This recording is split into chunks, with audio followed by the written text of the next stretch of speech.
As you can see, it doesn't look very much like a temple that you maybe would have envisioned in India. But that says a lot about the resourcefulness and difference of the community in America and what people have had to do when they've come here to try to find spaces to build temples. And obviously there are limited resources, and people can't just build up huge marble structures that are possible in India. So instead they'll rent a building or buy a building like this, and you'll see inside it still retains a very Indian feel to it. I'll just speak for a minute about the Indian community in Queens. In 1965, the American government passed an act that allowed for Indians to come to America in large numbers for the first time. Before that, there were just, I think something like a few hundred people were allowed into the country every year before that, since probably the beginning of the 20th century. But so in 1965, people started coming in large numbers to Queens and started settling in and creating communities like this, this is called Elmhurst, but we'll walk through Jackson Heights and that'll be much more vibrant and we'll have a very Indian feel to you. But these communities were really established probably in the 70s and 80s. And as you'll see when we get to Jackson Heights, there's a lot of stuff going on, and there's a very strong, vibrant, flourishing Indian community. So we're going to go into this temple.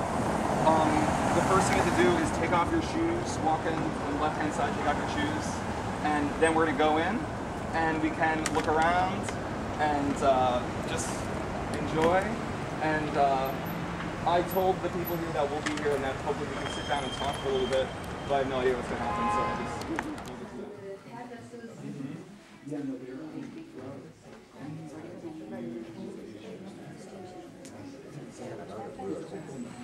De har 330.000. Ja. Så vil jeg sådan en eller en, eller afhængig af hvad de er om dagen, det er ikke om det.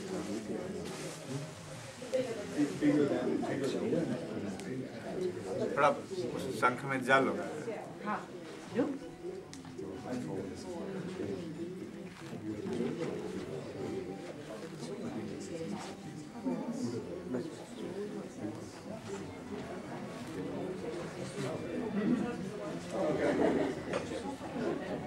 चंदन डालो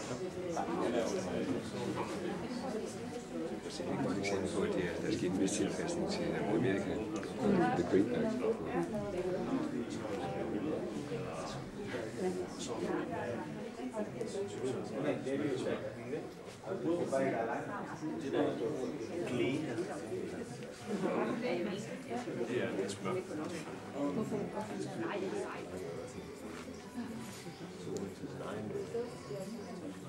It has been said, and it is true of the ancient Sanskrit tradition, that there are three primary gods in Hinduism.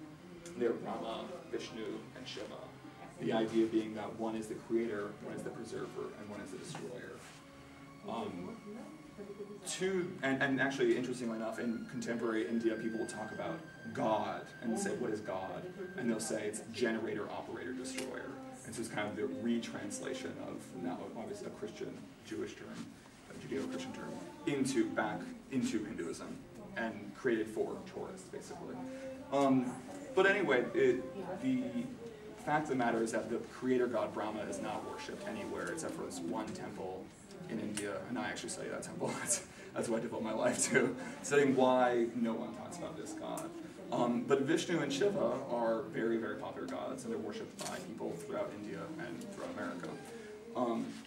Vishnu is the preserver, which means that he's the one who comes down in times of need and rids the world from evil. When there's a demon or some kind of really bad thing happening, Vishnu comes down